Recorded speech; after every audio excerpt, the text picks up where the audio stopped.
ಆತ್ಮೀಯರೇ, ಆರ್ಥಿಕ ಸಮಸ್ಯೆಗಳಿಂದ ನೊಂದಿರುವವರಿಗೆ ಮತ್ತು ಸಾಲದ ಸುಳಿಯಲ್ಲಿ ಸಿಲುಕಿರುವವರಿಗೆ ನಾಳೆ ಮಂಗಳವಾರದ ದಿನವೂ ಒಂದು ವರದಾನವಿದ್ದಂತೆ.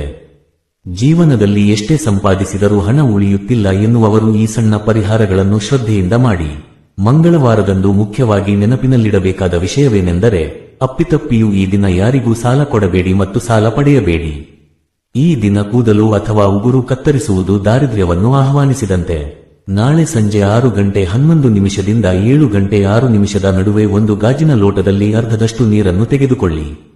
ಅದಕ್ಕೆ ಸ್ವಲ್ಪ ಕುಂಕುಮ, ಜೀರಿಗೆ, ಉಪ್ಪು ಮತ್ತು 1 ಚಿಟಿಕೆ ಅರಿಶಿನವನ್ನು ಬೆರೆಸಿ ಮಿಶ್ರಣ ಮಾಡಿ.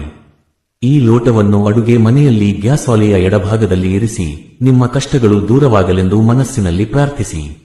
ಮರುದಿನ ಬೆಳಿಗ್ಗೆ ಆ ನೀರನ್ನು ಯಾರು ತುಳಿಯದ ಜಾಗಕ್ಕೆ ಅಥವಾ ಕಸದ ಗಿಡದ ಬುಡಕ್ಕೆ ಸುರಿಯಿರಿ. ಅದೇ ರೀತಿ ರಾತ್ರಿ 9 ಗಂಟೆಯ ನಂತರ 7 ಕರಿಬೇವಿನ ಎಲೆಗಳು, ಸ್ವಲ್ಪ ಕರ್ಪೂರ ಮತ್ತು 2 ಏಲಕ್ಕಿಗಳನ್ನು ಒಂದು ಪಾತ್ರೆಯಲ್ಲಿಟ್ಟು ಸುಡಿ. ಈ ಪವಿತ್ರ ಹೊಗೆಯನ್ನು ಮನೆಯ ಎಲ್ಲಾ ಮೂಲೆಗಳಿಗೂ ತೋರಿಸುವುದರಿಂದ ನಿಮ್ಮ ಮನೆಯಲ್ಲಿರುವ ದಾರಿದ್ರ್ಯ ಮತ್ತು ನಕಾರಾತ್ಮಕ ಶಕ್ತಿಗಳು ನಾಶವಾಗುತ್ತವೆ. ಈ ಪರಿಹಾರಗಳನ್ನು ಸತತವಾಗಿ 5 ಮಂಗಳವಾರಗಳ ಕಾಲ ಪೂರ್ಣ ನಂಬಿಕೆಯಿಂದ ಮಾಡಿದರೆ ಲಕ್ಷ್ಮೀದೇವಿಯ ಅನುಗ್ರಹದಿಂದ ನಿಮ್ಮ ಹಣದ ಗಳಿಕೆ ಹೆಚ್ಚಾಗುತ್ತದೆ ಮತ್ತು ಮನೆಯಲ್ಲಿ ಸುಖ ಶಾಂತಿ ನೆಲೆಸುತ್ತದೆ. ನಂಬಿಕೆಯೇ ಯಶಸ್ಸಿನ ಮೊದಲ ಮೆಟ್ಟಿಲು. ಶುಭವಾಗಲಿ.